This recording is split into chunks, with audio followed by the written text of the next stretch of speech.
Glória a Deus. Tem alguém que ainda não recebeu o material? Levante a mão assim. Algum irmão que não recebeu este material? Ali em cima? Então aqui todos receberam. Os irmãos estão entregando, por gentileza, todos receberam já. Ninguém levantou mais a mão, acabei de perguntar. Aqui também todos receberam. Então acho que encerrou a distribuição, né? Glória a Deus. Vamos ler o texto bíblico. Atos capítulo 2, versículos de 1 a 4. Atos capítulo 2, versículos de 1 a 4.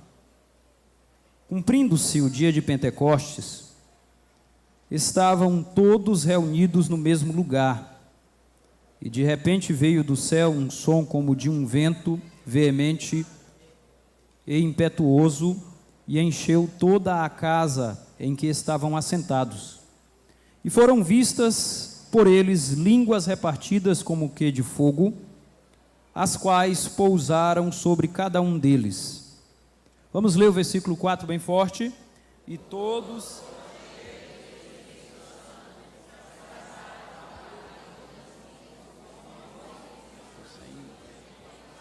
Estou sem retorno. Glória a Deus. Queridos irmãos, eu quero pedir para a gente se concentrar mais ali na tela, e você só ler quando nós estivermos lendo juntos. Claro que o material está em sua mão, você pode levar para casa, ler novamente, ver aí umas referências que foram colocadas e aprofundar o assunto. Mas veja bem, o batismo com o Espírito Santo, tendo como evidência inicial o falar noutras línguas, é um conceito basilar no bojo da fé e da tradição pentecostal. Eu digo, irmãos, que para a maioria dos crentes pentecostais, batismo com o Espírito Santo é doutrina viva. Doutrina viva. Ou seja, no sentido de que, para o cristão pentecostal, assembleiano principalmente, o batismo com o Espírito Santo é convicção e experiência que produz sentido de existência. É por isso que essas questões, elas são muito sérias, porque além de afetarem o nosso intelecto, elas afetam o nosso coração.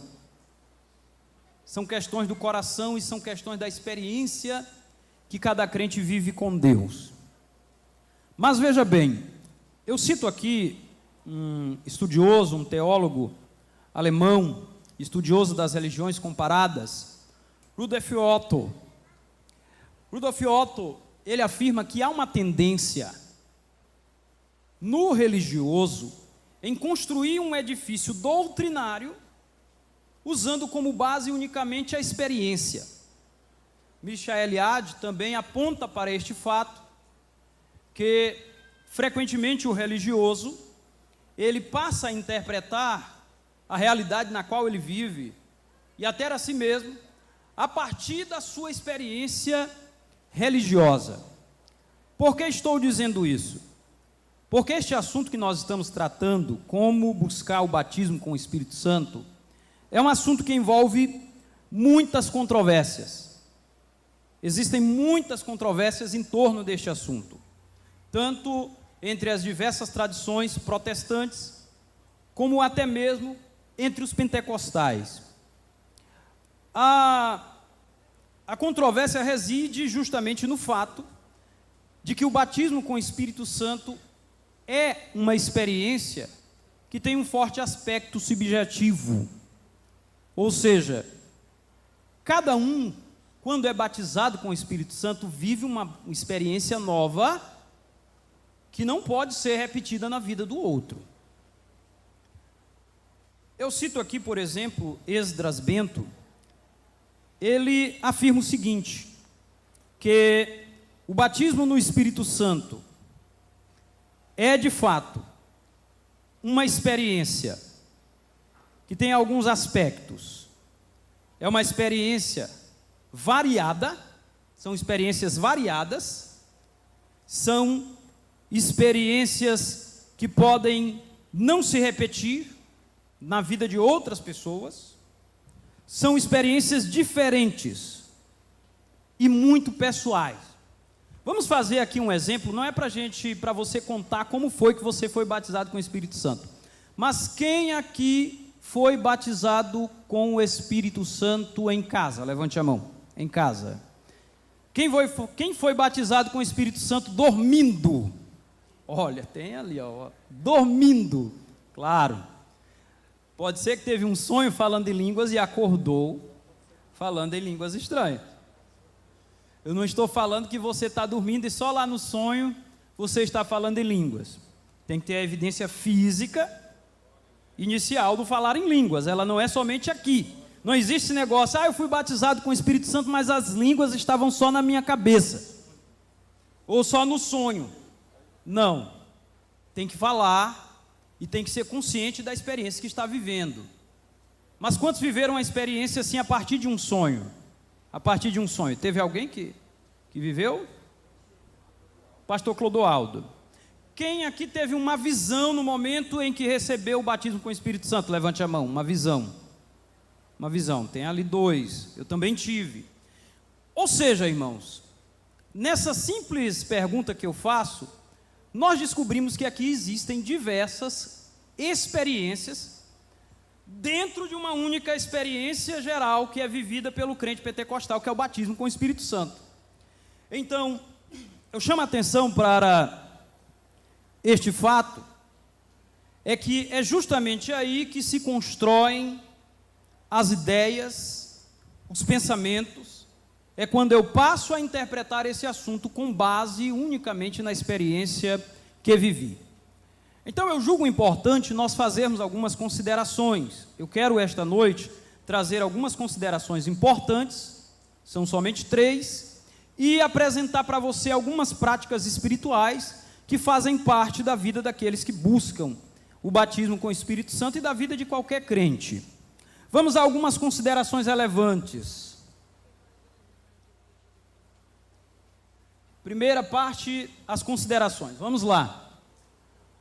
Primeiro ali, o que diz ali? Leia bem forte.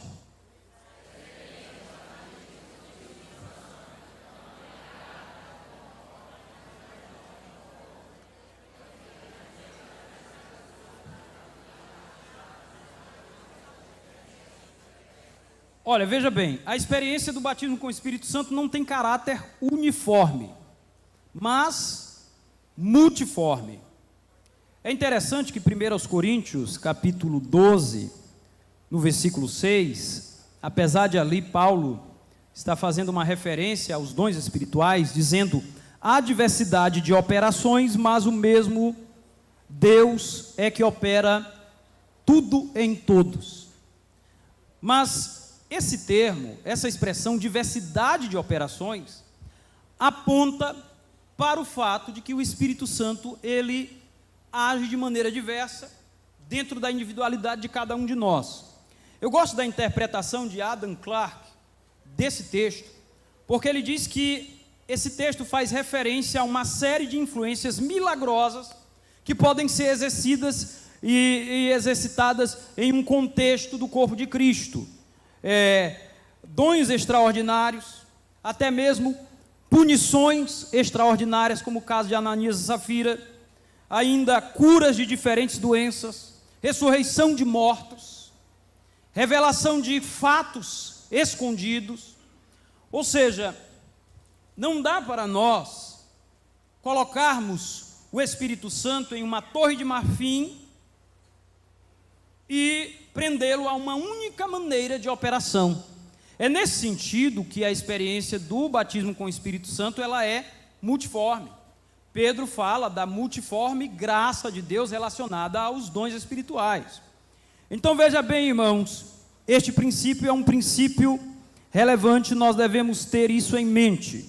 Mas vamos aqui rapidamente para o segundo princípio, leia lá. Mesmo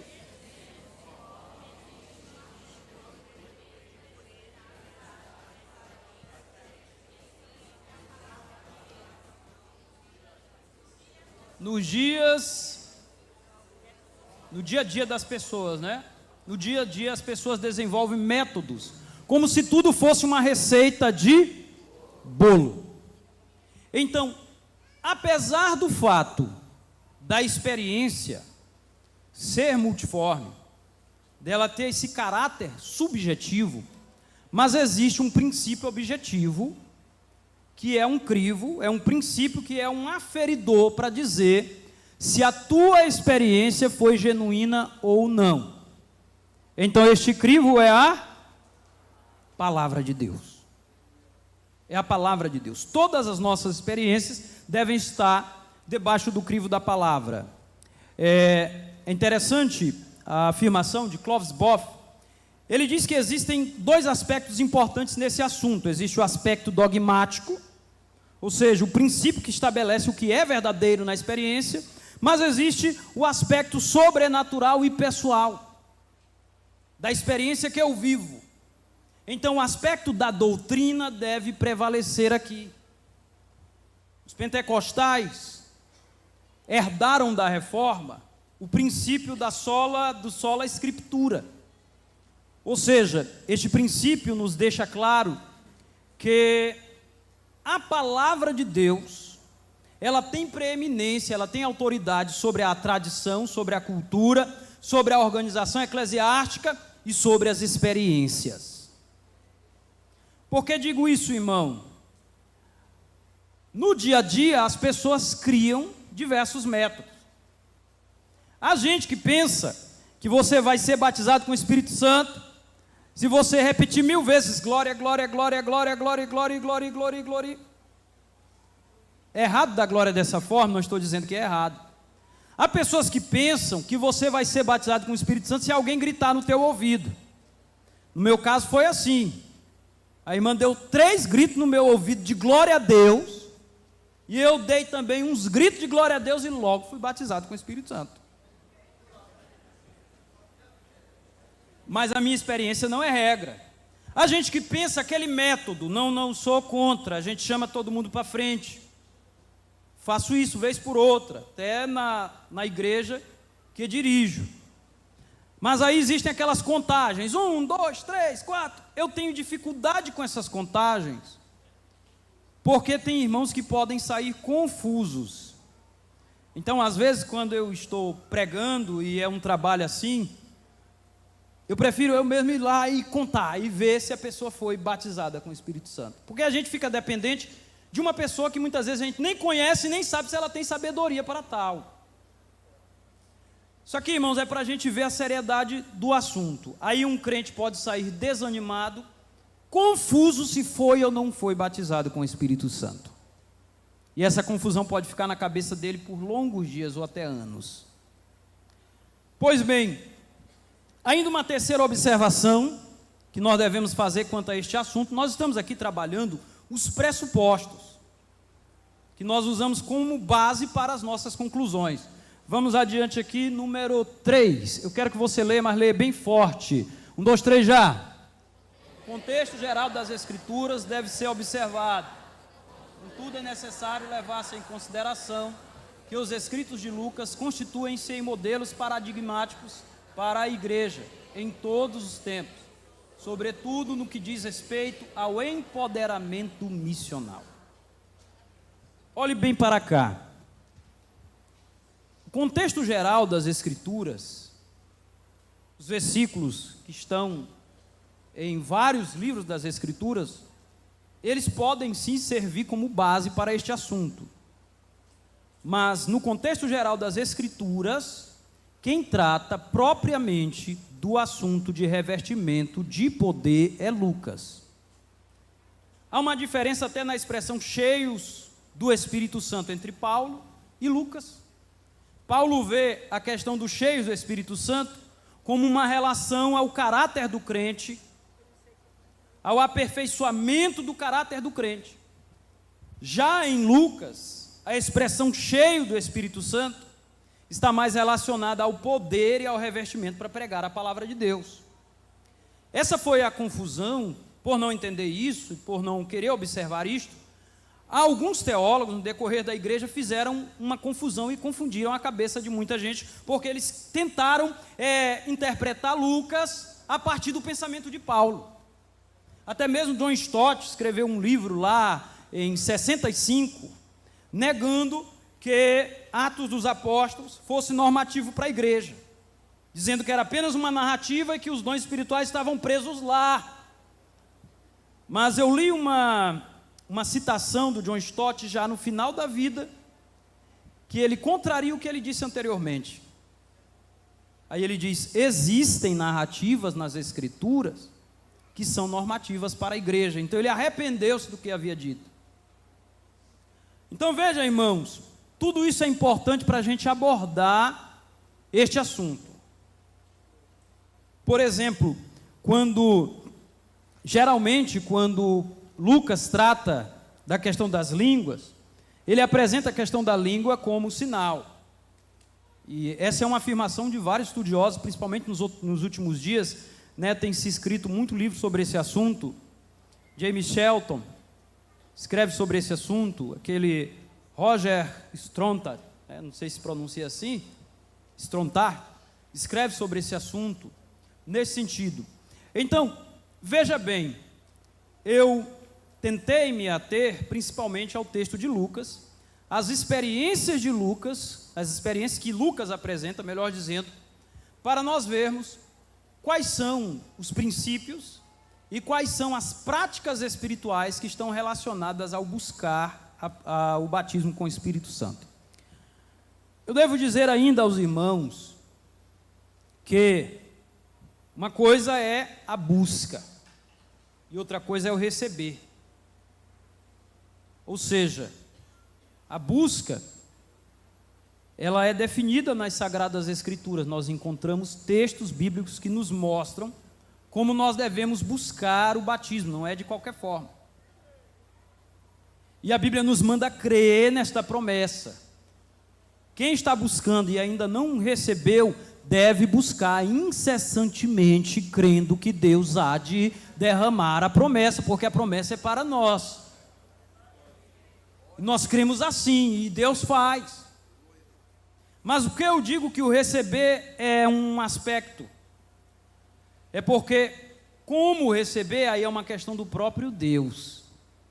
A minha irmã, ela tinha muita dificuldade com os cultos mesmo mais pentecostais.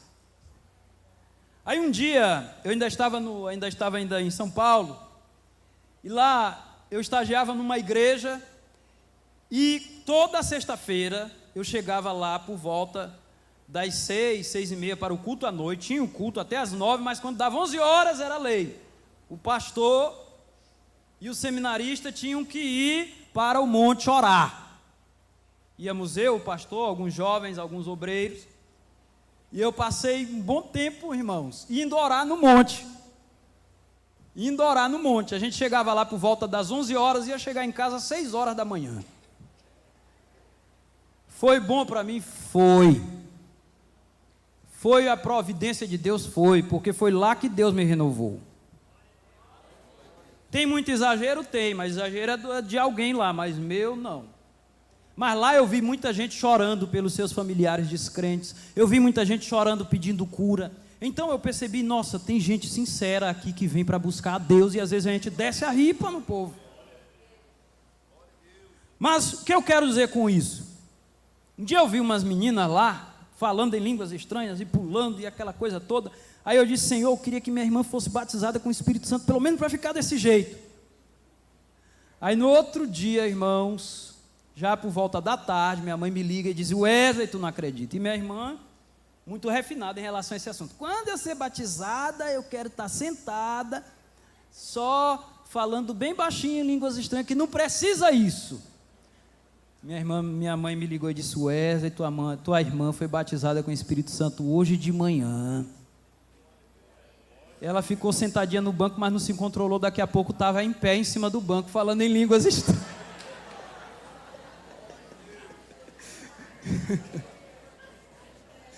Foi a reação dela, irmão. Não estou dizendo que o Espírito Santo pegou ela e colocou lá, mas Aquela experiência foi tão poderosa que a maneira dela reagir à experiência, ela ficou no banco levantando as mãos e glorificando a Deus. Aí eu disse, glória a Deus, Deus está fazendo a obra. Talvez ela está me ouvindo hoje. Por que, irmãos, que eu quero dizer isso? Por que eu digo isso? Porque é um ato da parte de Deus. E você pode ter uma reação diferente daquela que você tem cotidianamente no dia a dia, na hora de receber o batismo com o Espírito Santo. Mas claro, com o tempo, o crente vai amadurecendo, vai aprendendo a lidar com esse sentimento, essa emoção que o Espírito Santo provoca em seu coração, e ele tem ele tem um equilíbrio e autocontrole, porque o espírito do profeta é sujeito ao profeta. Mas vejamos bem, vamos ver aqui as práticas que são relevantes, como buscar